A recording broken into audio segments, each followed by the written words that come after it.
মানসিকভাবে একটা আসক্তিতে পড়ে গেছিলাম আর কি। আমার সম্মতি সাপেক্ষেই আমি ছিলাম ৩ মাসের মতো। এখন আমি এগুলো থেকে বিরত আছি, সম্পূর্ণরূপে বিরত। এই জগতে আমার ফিরে যাওয়ার ইচ্ছা নেই। ইন্ডাস্ট্রি থেকে অনেকদিন আসলে দূরে চলে গেছিলাম। শ্রোতাদের সাথে আমার একটা দূরত্ব তৈরি হয়ে গেছিল। আমার যে সমস্ত কার্যকলাপ এগুলো তো অবশ্যই ভুল ছিল, কিন্তু যেটা হয়েছে যে আমার আচার আচরণ আসলে একটু অন্যরকম হয়ে গেছিল আর কি। নিজের ভুল যতদিন আপনি না দেখতে পারবেন বা না বুঝতে পারবেন বা কেউ আপনাকে ধরায় না দিবে যাকে আপনি মানবেন, ততদিন পর্যন্ত তো আসলে ওই ভুল শোধরানোর কোনো সুযোগ নেই। গায়েব তো পৃথিবী থেকে কেউ হয় না যতক্ষণ পর্যন্ত সে মারা না যাচ্ছে। বাট হ্যাঁ, ইন্ডাস্ট্রি থেকে অনেক দিন আসলে দূরে চলে গেছিলাম। এটার কারণ হচ্ছে যে শ্রোতাদের সাথে আমার একটা দূরত্ব তৈরি হয়ে গেছিল। আর হচ্ছে যে ইন্ডাস্ট্রিতে যারা মূলত আমাকে দিয়ে কাজ করাবেন তাদের সঙ্গেও আমার একটা দূরত্ব বা একটা ভুল বোঝাবুঝির সৃষ্টি হওয়ার কারণেই আমি অনেক দিন আসলে যেটাকে আপনি বললেন যে গায়েব হয়ে গেছিলাম আর কি। গায়েব যাওয়ার কারণে যে আমার কর্মকাণ্ড, আসলে আমার যে সমস্ত কার্যকলাপ এগুলো তো অবশ্যই ভুল ছিল। যা কিছু মানুষের ভালো লাগেনি সেগুলো অবশ্যই ভুল ছিল, কারণ মানুষের আমার কাছ থেকে যে এক্সপেকটেশন, সেই এক্সপেকটেশন অনুযায়ী আমি চলতে পারিনি। এমন না যে আমি গান কোথাও খারাপ গাইছি, কিন্তু যেটা হয়েছে যে আমার আচার আচরণ আসলে একটু অন্যরকম হয়ে গেছিলো আর কি।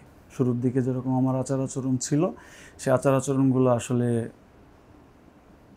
কিছু কারণে হয়তো পরিবর্তন হয়ে একটা যেটাকে বলে নেগেটিভ একটা পরিবর্তন হয়ে গেছিলো। এটার উপর আসলে আমার কন্ট্রোল ছিল না বললে আর কি নিজের দোষ ঢাকা হবে। এটা সম্পূর্ণ আর কি যা হয়েছে অবশ্যই আমার কন্ট্রোল ছিল, বাট আমি সেটা করিনি এবং এটা আমার ভুল আর কি। আসলে আপনার নিজের ভুল যতদিন আপনি না দেখতে পারবেন বা না বুঝতে পারবেন বা কেউ আপনাকে ধরায় না দিবে যাকে আপনি মানবেন, ততদিন পর্যন্ত তো আসলে ওই ভুল শোধরানোর কোনো সুযোগ নেই।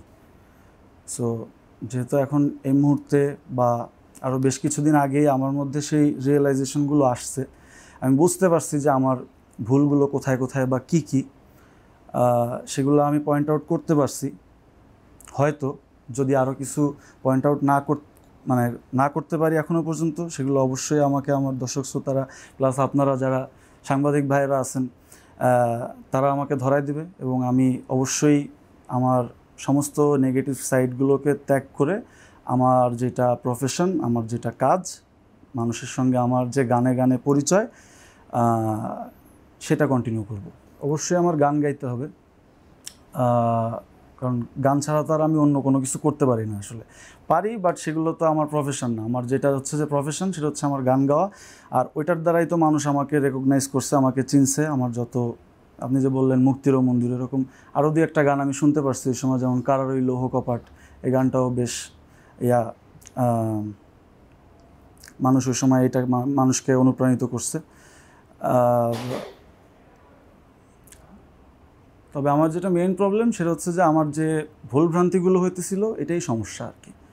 এই জিনিসটাকে ত্যাগ করে চললে আমার মনে হয় যে আমি গান যেভাবে গাইতেছিলাম ওইভাবেই যদি আমি গান গেয়ে যাই, আর আমার যে ভুলভ্রান্তিগুলো, মাঝে মধ্যে কিছু উদ্ভট কথাবার্তা, এই সমস্ত জিনিস থেকে নিজেকে যদি বিরত রাখি, তাহলে আমার মনে হয় যে সামনে আমার চলার পথটা অনেকটা সহজ হবে।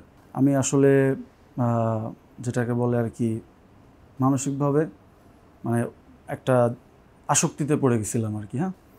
সো এটার থেকে আসলে আমার বের হবার পথ যেটা ছিল, আমি সেই পথটাই অ্যাকচুয়ালি অবলম্বন করছি। এটা আমার ফ্যামিলির ডিসিশন এবং আমার সম্মতি সাপেক্ষেই আমি ছিলাম ৩ মাসের মতো। আমি জানিও না যে এরকম কোনো কিছু আছে কি না, যে এরকম ধরিয়ে দেয় বা এরকম কিছু। আমি তো আর বাচ্চা না যে আমাকে একটা ফিডার দিল, আমি ফিডারটা খেলাম, এরকম কিছু তো না। আমি এটা দোষারোপ আসলে নিজের উপর ছাড়া আর কারোর উপরেই করবো না। তো এটার সম্পূর্ণ দোষই আমার। তবে এই যে আমার বদভ্যাস, এটা থেকে আমি প্রায় 1 বছরের মতোই একদমই মুক্তভাবে আছি। আর এখানে আসলে কাউকে দোষারোপ করার কিছু নেই। আমি যে সমস্ত যা কিছু করছি এগুলোর জন্য আমিই দায়ী, এবং এখন আমি এগুলো থেকে বিরত আছি, সম্পূর্ণরূপে বিরত। আর ভবিষ্যতে এই যে একটা মানে মুক্ত থেকেও আসলে যে বন্দি হয়ে যাওয়ার একটা বিষয়, এরকম বন্দি আমার আর হওয়ার আসলে ইচ্ছা নেই।